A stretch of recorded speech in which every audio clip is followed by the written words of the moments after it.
2021 aastal sai Türgi president Erdogan rahvusliku liikumise parteilt kingituseks Türgi maailmakaardi.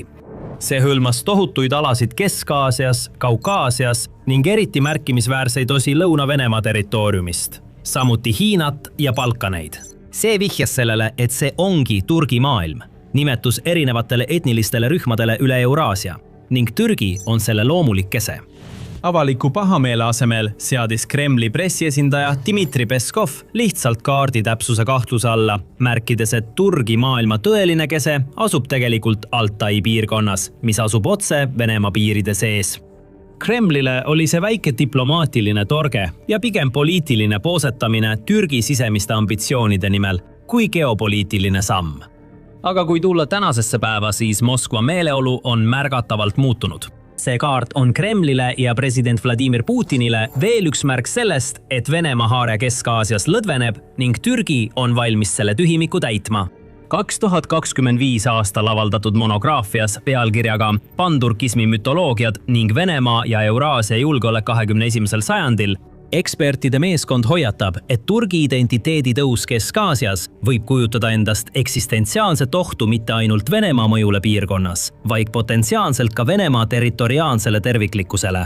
Samal ajal avaldas Venemaa rahvusvaheliste suhete nõukogu 2026. aasta aprillis analüüsi, milles hoiatati Türgi panturkistliku poliitika leviku eest piirkonnas. See on dramaatiline muutus toonis ja see näitab, et Kesk-Aasias toimub midagi tõelist, mida Moskva oli varem aastakümneid püüdnud ära hoida. Et täielikult mõista muutuvat olukorda, pead sa mõistma ka piirkonda ennast. Kesk-Aasias on 5 endist Nõukogude Liidu vabariiki. Kasahstan, Kõrgõzstan, Tadžikistan, Türkmenistan ja Usbekistan. Kokku elab seal umbes 78 miljonit inimest. Aga mis veelgi olulisem, neil on tohutud nafta, gaasi ja haruldaste mineraalide varud, moodustades üle 50% maailma nafta ja gaasivarudest.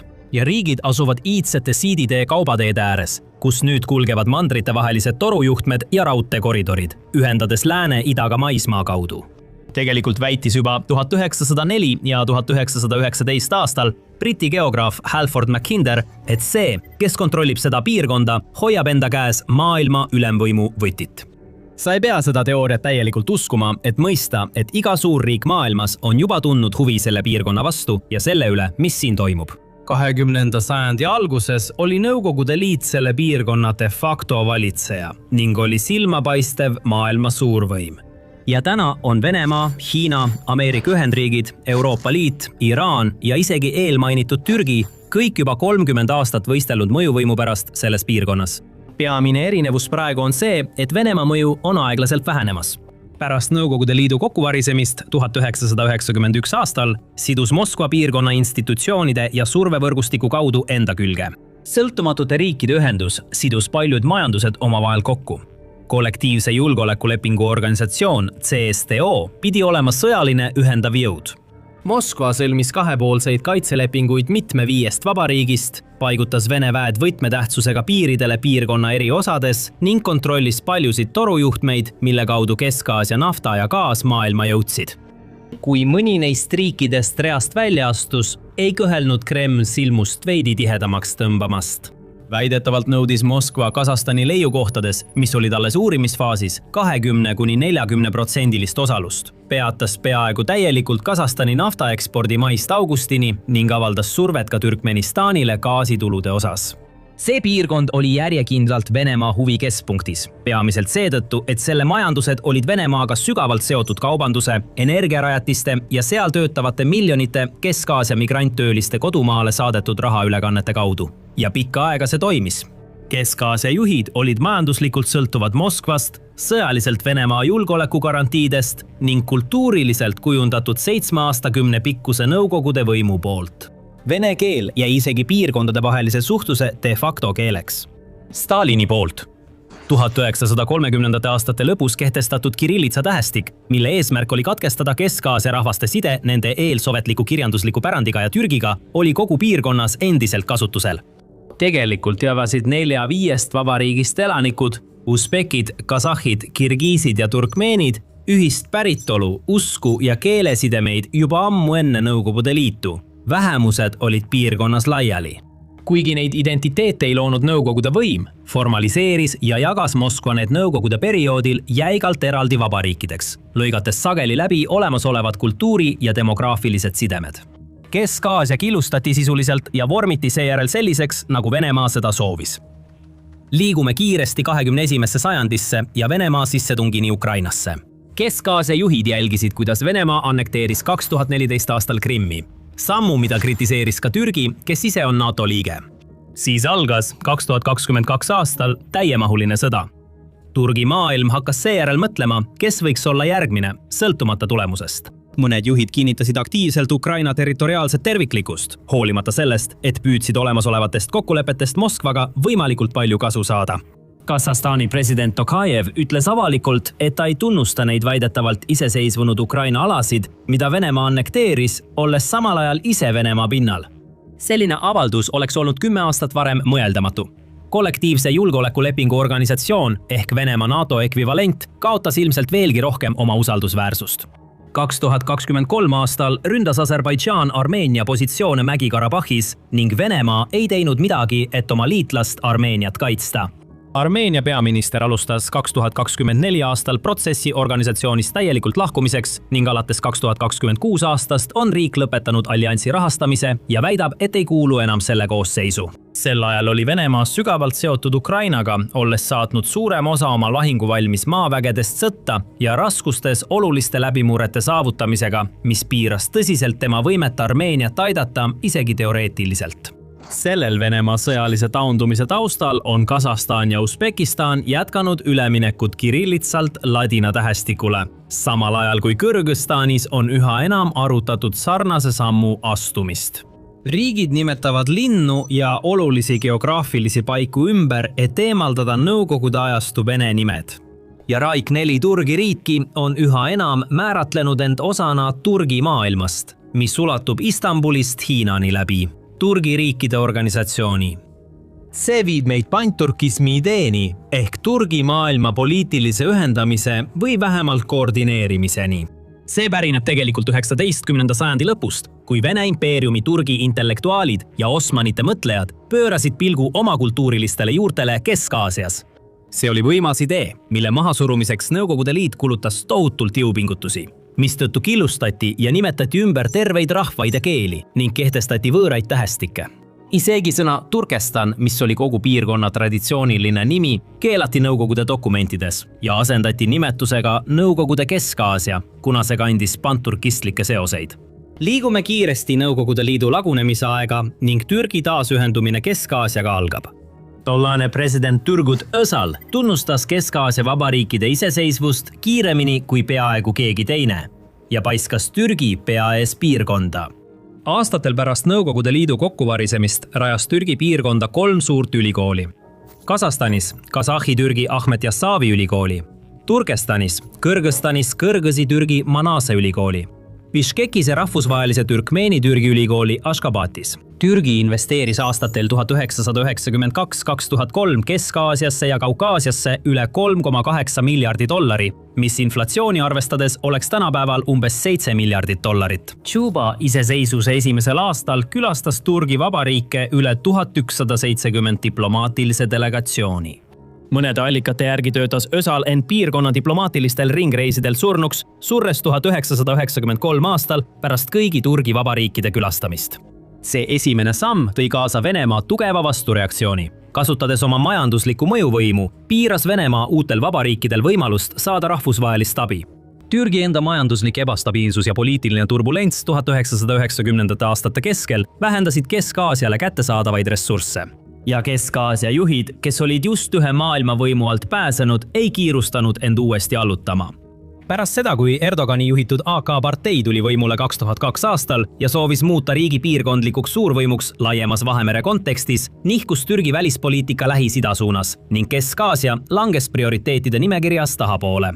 Näiteks 1992 aastal läks peaaegu kogu Türgi abi Kesk-Aasiasse. 2005. aastal viidi 55% Türgi projektidest läbi Kaukaasia ja Kesk-Aasia riikides. 2010. aastaks oli see vähenenud 36%-ni. Abi Tadžikistanile saavutas tipu peaaegu $650 miljoni, kuid langes seejärel vaid $5 miljoni aastas. Kuid Türgi ei lahkunud kunagi täielikult ning otsese rahalise abi asemel lõi ta institutsioone, mis hakkasid aeglaselt suunama Turgi riikide meelsust Türgi poole. Turgi keelt kõnelevate riikide koostöönõukogu loodi 2090. aastal ja sellest sai hiljem Turgi riikide organisatsioon. Türgi riiklik ringhääling TRT käivitas 2090. aastal kanali TRT Avaz, mis edastab saadet Aserbaidžaani, Kasahhi, Kirgiisi, Türkmene ja Usbeki keeles, tuues Türgi uudised ja arengud otse Kesk-Aasia elutubadesse. Kaubavahetus Türgi ja selle piirkonna vahel kasvas 2002. aasta $838 miljonilt 2021 aastaks $9,5 miljardi ning 5 riigis tegutses ligi 4000 Türgi ettevõtet. Siis tuli 2020 aasta ja kõik kiirenes. Sõda Ukrainas, kollektiivse julgeolekulepingu organisatsiooni KJLO lagunemine ja Armeenia-Aserbaidžaani konflikt, USA vägede lahkumine Afganistanist. Kõik need lõid Kesk-Aasia lõunapiiril julgeolekutühimiku ning Hiina kasvav majanduslik ülekaal kogu Aasias. Kõik need sündmused sundisid Kesk-Aasia riike aktiivselt otsima kolmandat võimalust ning Türgi oli vaikselt end just selleks hetkeks positsioneerinud. Koostöönõukogu nimetati 2021 aastal ümber Turgi riikide organisatsiooniks, mis näitas selgelt, millised olid riigi ambitsioonid. 2020 ja 2021 aastal võttis organisatsioon vastu Turgi maailmavisiooni 2040, mis on selge tegevuskava, mis on eeskujuks võetud Euroopa Liidu integratsioonilt. Eesmärkidega ühtse turu, ühise tähestiku, ühiste institutsionaalsete raamistikute ning sügavama poliitilise ja julgeolekualase koostöö saavutamiseks.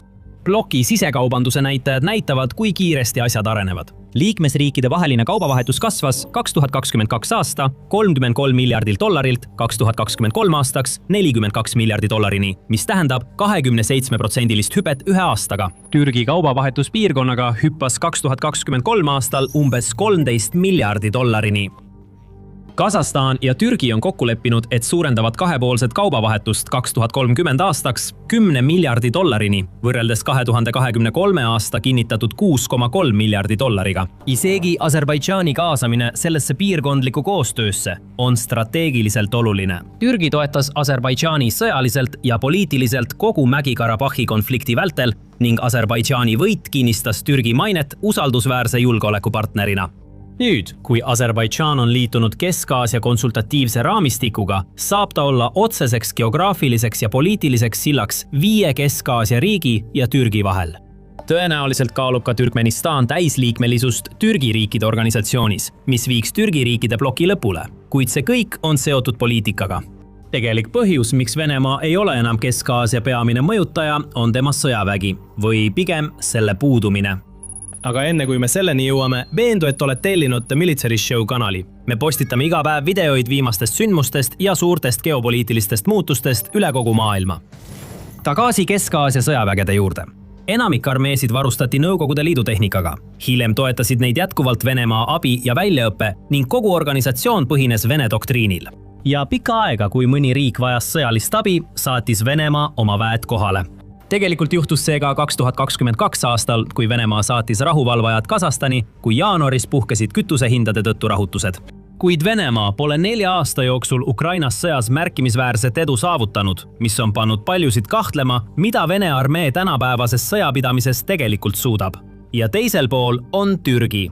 Türgi Bayraktar TB2 droon tegi endale nime Liibüas ja Süürias ning tõestas end otsustavalt. 2020 aasta Mägi-Karabahhi sõjas, kus see hävitas Armeenia soomustehnikat ja õhutõrjet.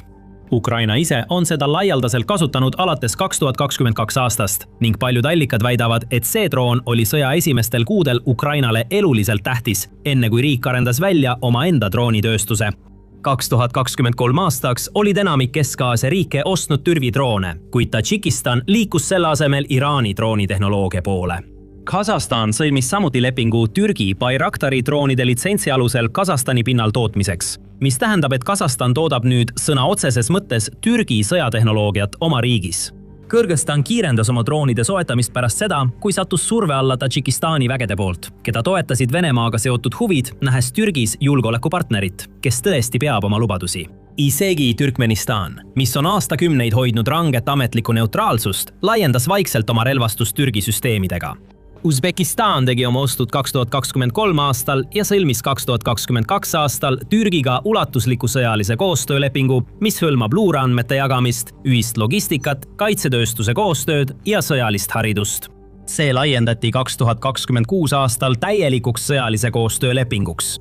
Türgi hoiab samuti teadlikult suhteid kahepoolsetena, selle asemel, et luua ametliku plokki, teades, et Türgi riigid oleksid tõenäoliselt otsese sõjalise ploki loomise vastu.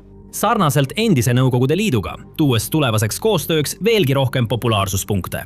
Ja arvestades seda, mida oleme näinud Venemaa tegevusetusest Armeenias, taandumist Süüriast ning kollektiivse julgeolekulepingu organisatsiooni üldist olukorda, võib julgelt öelda, et mõned Türgi riigid ei tunne enam, et Venemaa neid toetaks. Kasahstan on eriti silmapaistev kui suurim mitte-Vene liikmesriik kollektiivse julgeolekulepingu organisatsioonis ning mõned küsitlused on näidanud, et kohalike toetus olemasolevale liidule on madal. Riik on samuti hakanud Venemaaga seotud riske maandama, rahuldades nii Türgit mainitud kaubanduse suurendamisega kui ka Hiinat, saades vöö ja tee algatuse oluliseks osaks, et laiendada Hiina mõjuvõimu veelgi lääne poole. Siis on veel oluline majanduslik ja ressursipõhine komponent, mis toob esile piirkonna nafta ja gaasivarud. Venemaa on juba pikka aega kontrollinud torujuhtmeid, mille kaudu Kesk-Aasia nafta ja gaas jõuavad Euroopa turgudele ning see kontroll on toiminud justkui rihmana. Alates Ukraina sissetungist on Moskva 2022 aastal vähemalt 4 korda katkestanud Kasahstani naftaekspordi läbi Venemaa Musta mere sadama, näidates, kuidas seda rihma saab soovi korral tõmmata. Türgi on aktiivselt ehitanud infrastruktuuri, et seda rihma läbi lõigata, mille kulminatsiooniks on keskkoridor, raudtee ja meretee, mis kulgeb Hiinast läbi Kasahstani, üle Kaspia mere, läbi Aserbaidžaani ja Gruusia Türgisse ning sealt edasi Läände-Euroopasse. See koridor, mille kaudu varem liikus vähem kui 1% sellest kaubamahust, mis liikus läbi tema põhja pool asuva Venemaa analoogi, nägi oma kaubamahtude kasvu 2022 aastal 33%, 2023 aastal 89% ja 2024 aastal veel 70% võrra. Kui kaubavedajad hakkasid Venemaast eemale ümber suunama, prognoosib Maailmapank, et õige logistika parandamise korral võib kaubavedu selle koridori kaudu 3-kordistuda ja ulatuda 11 miljoni tonnini aastaks 2030. Euroopa Liit, Aasia Arengupank ja mitmed kahepoolsed partnerid on kõik võtnud kohustuse seda projekti arendada. Türgi asub selle koridori läänepoolses otsas, mis annab talle tohutu geograafilise eelise. Maa gaasi osas töötab Türgiga Trans-Kaspia gaasitoru kallal, mis viiks Türkmenistani gaasi Kaspia mere alt lõunagaasi koridoriga ühendamiseks ja tarniks selle Euroopa turgudele läbi Türgi. See projekt on olnud aktiivses arenduses alates 1997. aastast ning seda on iga kord blokeerinud Venemaa ja Iraan, kes mõlemad kaotaksid, kui Türkmenistani gaas jõuaks Euroopasse ilma nende territooriumit läbimata. Kuid 2024 aastal allkirjastasid Türgi ja Türkmenistan vastastikuse mõistmise memorandumi maagaasi ülekannete kohta, mis on esimene konkreetne samm selle gaasitoru reaalsuseks muutmisel. Türkmenistanil, millel on maailma 4. suurimad tõestatud maagaasivarud ja mis on seni olnud peaaegu täielikult sõltuv Hiinast kui ostjast, on tugevad stiimulid oma turge mitmekesistada. Kui Trans-Kaspia gaasitoru kunagi valmis ehitatakse, oleks see viimaste aastakümnete kõige olulisem hoop Venemaa energiamõjule nii Kesk-Aasias kui ka Euroopas. Ja kogu selle kõige juures teeb Venemaad murelikuks just see, et panturkismi idee põhineb sarnasel alusel nagu panslavism. Peaaegu täpselt samal kontseptsioonil, mida Venemaa kasutas Ukraina sissetungi õigustamiseks. Kuigi türgikeelsed riigid on olnud Nõukogude mõju all, on nad kultuuriliselt palju lähemal Türgile ning oleks täiesti silmakirjalik seda seost eitada, kui samal ajal rõhutatakse Venemaa ja Ukraina vahelist sidet. Mõned Vene analüütikud on hakanud kujutama panturkismi kui NATO vandenõud, väites, et see on organiseeritud lääne operatsioon, mille eesmärk on Venemaad lõunast õõnestada. Täpsemalt on see käsitlus seotud Türgi NATO liikmelisusega ja otsusega rakendada Montreux konventsiooni Ukraina sõja ajal, piirates täiendavate sõjalaevade liikumist Türgi väinade kaudu ning muutes Venemaa olukorra Mustal merel veelgi keerulisemaks. See kõik ei tähenda, et Türgi lihtsalt võtab üle seal, kus Venemaa pooleli jäi. Türgil ei ole ühtegi ühist piiri 5 Kesk-Aasia riigiga. Venemaal ja Hiinal on. Ja geograafial on teatud eelised kaubanduses, infrastruktuuris ja sõjalises haardes, mida diplomaatia ja droonide müük ei suuda täielikult kompenseerida. Hiina kaubavahetus selle piirkonnaga on hämmastavad, $89,3 miljardit. Euroopa Liidu kaubavahetus on $74,65 miljardit ja Venemaa ise kaubitseb endiselt umbes $40 miljardi ulatuses. Türgi enda geopoliitiline tasakaaluharjutus muudab olukorra veelgi keerulisemaks. Erdogan on kogu Ukraina sõja vältel hoidnud aktiivset suhet Putiniga, kuna Türgi keeldus liituma lääne sanktsioonidega Venemaa vastu. Selle asemel, et takistada Venemaad Mustal merel tegutsemast, vahendas ta Musta mere teraviljalepet. Türgi jätkab Vene gaasi ostmist ja majandussuhete hoidmist, mis piirab seda, kui avalikult vastanduv Ankara saab Moskva tagahoovis olla. Samal ajal tähendab Türgi NATO liikmelisus seda, et ta peab lõpuks alluma alliansi kollektiivkaitse nõudmistele. Lõppkokkuvõttes ei vali Kesk-Aasia riigid omalt poolt tegelikult Türgit Venemaa ja Hiina asemel. Selle asemel lisavad nad Türgi tasakaalustamise mängu, mida nad on juba aastakümneid harrastanud. Seesama Kasahstani president, kes kinnitab Ukraina territoriaalset terviklikkust, osaleb Putini võidupüha paraadil Moskvas. Tõeliselt uus on liikumissuund. Ladina tähestikud, ümbernimetatud linnad, ühised ajalooõpikud, droonide ostmine ja kaubakoridorid, mida ehitatakse Venemaast mööda, mitte läbi selle, kogunevad kõik aeglaselt infrastruktuuriks, mis võimaldab neil riikidel järk-järgult vähendada oma sõltuvust Venemaast. Turgi riikide organisatsioon ei ole Euroopa Liit ega BRICS, kuid see on toimiv institutsioon, millel on reaalsed kaubavood, tegelik sõjaline koostöö ja pikaajaline integratsioonitee kaart, mida tegelikult ka ellu viiakse. Türgi on samuti midagi sellist, mida Venemaa tegelikult olla ei saa. Majanduspartner, kellel on piirkonnaga tegelik kultuuriline side ülise ajaloo ja keele kaudu, olles samal ajal NATO suuruselt teine armee ja keda peetakse 2026 aastal maailma 10 tugevama hulka kuuluvaks. Suurim iroonia seisneb selles, et Vladimir Putin alustas oma sissetungi Ukrainasse vähemalt osaliselt selleks, et taastada Venemaa ülekaal postsovetlikus ruumis ja takistada Moskva mõjusfääri edasist kahanemist. Selle asemel on sõda kiirendanud Kesk-Aasia eemaldumist Venemaast rohkem kui ükski teine sündmus viimase 30 aasta jooksul. See andis Türgile võimaluse, mille Ankara on kiiresti ja tõhusalt ära kasutanud. Ja kui sellele lisada Hiina kasvav roll piirkonnas, siis Venemaa haare Kesk-Aasias nõrgeneb kiiresti. Kuid lisaks geopoliitilistele eesmärkidele on Türgi ise teinud edusamme oma sõjaväes ja tal on suured sõjaplaanid. Kindlasti vaata seda videot, et rohkem teada saada ja vajuta tellimisnuppu, et saada värskeimat teavet geopoliitika ja sõjanduse kohta saatest The Military Show.